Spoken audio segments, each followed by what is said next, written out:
Okay, well, hello again. I'm going to be picking up where I left off with Christian Manifesto, Chapter 2 Summary. Let me just set my alarm here. That way I don't go over, because I only got about 14 minutes or so. I still haven't figured out how to do the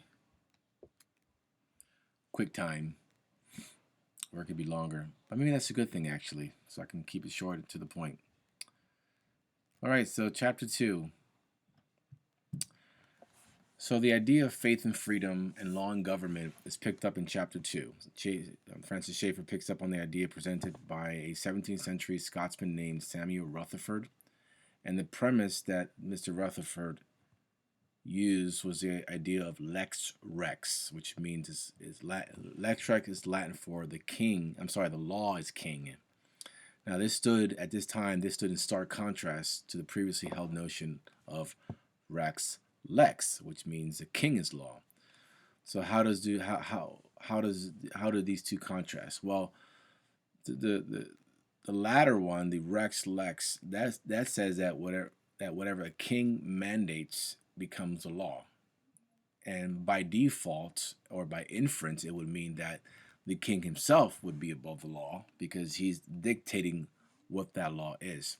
Now, the former, which is lex rex, which is the law is king, means that even the king would be accountable to the law. So this is where he picks up. So in addition, lex rex, which means once again law is king, held that laws can only be good laws when they align with natural law, and this natural law sometimes is called divine law or moral law. This divine law premise is directly derived from the scriptures, and the founders, those who signed the Declaration of Independence, and our framers, those who designed and ratified the United States Constitution, they understood this very well. They understood that no greater Englishman had spelled out common law as aligned with Scripture than that work done by Sir William Blackstone in his legal masterpiece called The Commentaries on the Laws of England. And by the way, in an 18th and 19th century lawyer could never graduate from law school unless he was well versed and studied in Blackstone's commentaries on the laws of laws of England. Unfortunately, that's not the case now. More specifically, Schaeffer points out correctly that if our rights are bestowed upon us by the state, in other words, if they're given to us by the government, then there's no error on their part if we want to take them away. But if our rights and responsibilities come from our Creator, and they do, then the government has no rightful authority to take these away. For example, it is a natural right to be able to confront one's accusers. That's amendment number 5, I think. If the government indicts an individual and does not allow him to confront his accusers, then the state is violating a God-given right to know the nature of the accusation and to have the ability to confront one's accusers. And even if they weren't part of an amendment, okay, this is pretty much natural law. This is an absence of that theoretically, if theoretically there's an absence of government, would it still be right to actually be able to confront your accusers and to know the nature of a crime? The answer is yes. So next, Schaeffer points out that representative governments / constitutional republics are only sustained by virtuous citizenry. Why? It is because in a representative government, the civic leaders represent the people. And if the citizenry is immoral and unvirtuous, then what will one expect of its civic leaders? And this is something that many people are like, really don't want to hear, because it forces us to look at ourselves as society and look at, and to really come to terms that we're just not a virtuous people. And we'll talk more about that later. So now, before we become self-congratulatory and take on the "not me" quote-unquote attitude, consider those things which have plagued our culture in just the last 60 to 100 years. Consider the devastating effects of the sexual revolution, the breakdown of the family unit, the quote-unquote no-fault divorce, teen pregnancy, drug abuse, suicide, and mental illness, societal apathy, narcissism within society, the demise of deep and serious reading, and the like. What would one expect from his government when the citizenry has lost virtue and goodness? In other words, if the people are not virtuous and immoral, and we're electing people We're not going to be electing people, most likely, that are going to be stellar in their character. Moreover, Schaeffer quotes John Witherspoon, who said, quote, a republic once equally poised must either preserve its virtue or lose its liberty, unquote. That's a good one. And he quotes William Penn as well, who said, quote, if we are not governed by God, then we will be ruled by tyrants, unquote. And I agree with that. And that's basically what's happening today in America. The next topic that Schaeffer presents is the false claim of the quote-unquote wall, of the quote wall separation between church and state, unquote. First of all, this phrase is found in none of our founding documents or charters of freedom. So it's not in the Constitution, it's not in the Articles of Confederation, it's not in the Bill of Rights, it's not in the Declaration of Independence, etc. This phrase was used in a letter from Thomas Jefferson to the Danbury Baptists, stating that the state/government would not interfere with the religious conscience. Okay, so the letter was saying that the government is not going to intrude on your religious conviction. It did not mean that the church was to stay out of government. That's not what it meant. And a lot of people, a lot of anarchists, and people who are self-identified as leftists, and people who contradict human nature, who are okay with anarchy, who don't, are not really governed by objective law, etc. These are people who are self-identify as that. This is a term they want to use. They want to say, well, that means there's a wall of separation. You got to stay out of the government. That's not what it means. That's not what it means. All right. So, if it did mean that, where the church stays out of the government stays out of the church, in 2020, the government, state governments would not have been telling churches to close their doors because they're quote unquote non-essential if there's a wall. So that's bogus. That is bogus. That's just people who want to say the church stay out of the government because we want to have a secular government with no God. We want to make up our own laws that are subjective and they reflect me, and I'm in charge. Well, sorry, I don't apologize. That's not what it means.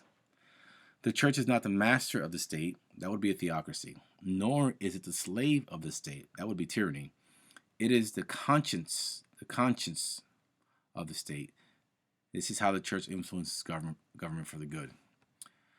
Francis Schaeffer continues to quote Frankie Schaeffer V in his book called Plan of Action. Quote, it has been convenient and expedient for the secular humanist, the materialist, the so-called liberal, the feminist, the genetic engineer, the bureaucrat, the Supreme Court justice to use this arbitrary division between church and state as a ready excuse.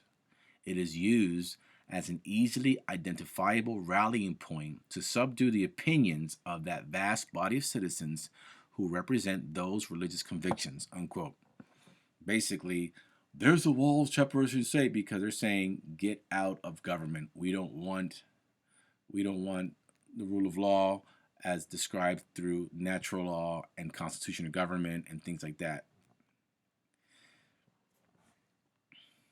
Another point that Francis Schaeffer beautifully explains is the long lost term definition and application of the word federalism. Now, federalism states that whatever does not fall within the jurisdiction of the United States Constitution, I think it's Amendment number 10, I think it is, will be the responsibility of the individual states and or the people, respectively. This is an important concept because many of the individual states were very favorable to their particular branch of Christianity. And this was a legally sound practice, actually. Why? Because the states created the federal government, not the other way around. Let me say it again. The states created the federal government, not the other way around. Under the Articles of Confederation, there was a name to, establish more of a unison.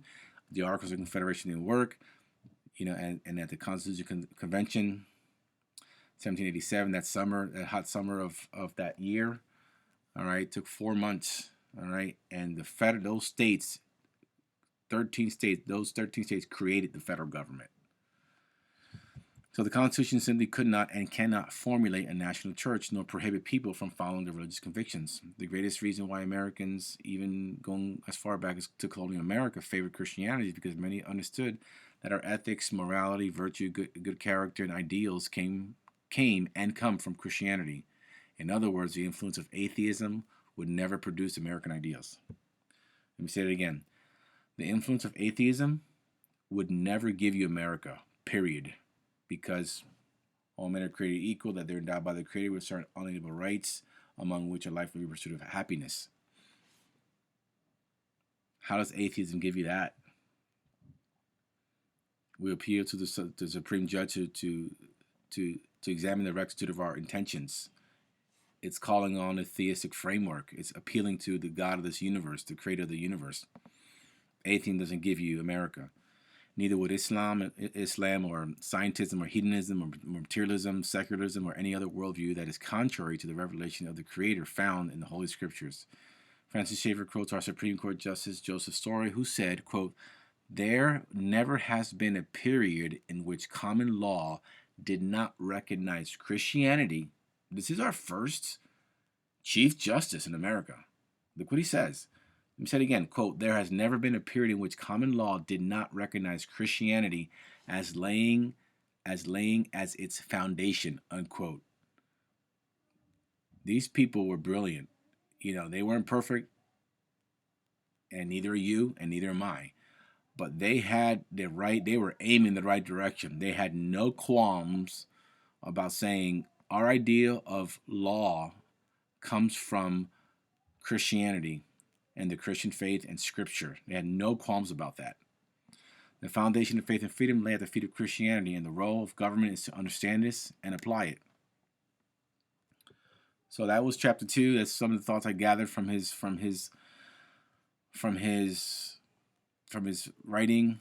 Like I said, he's not a lawyer. He wasn't a lawyer, but he understood law. And when we understand these things and really understand them well, they're pretty reasonable to understand. So if you have any questions, comments, you can email me at janda1@gmail.com. So Janda, JANDA1, the digit, janda1@gmail.com.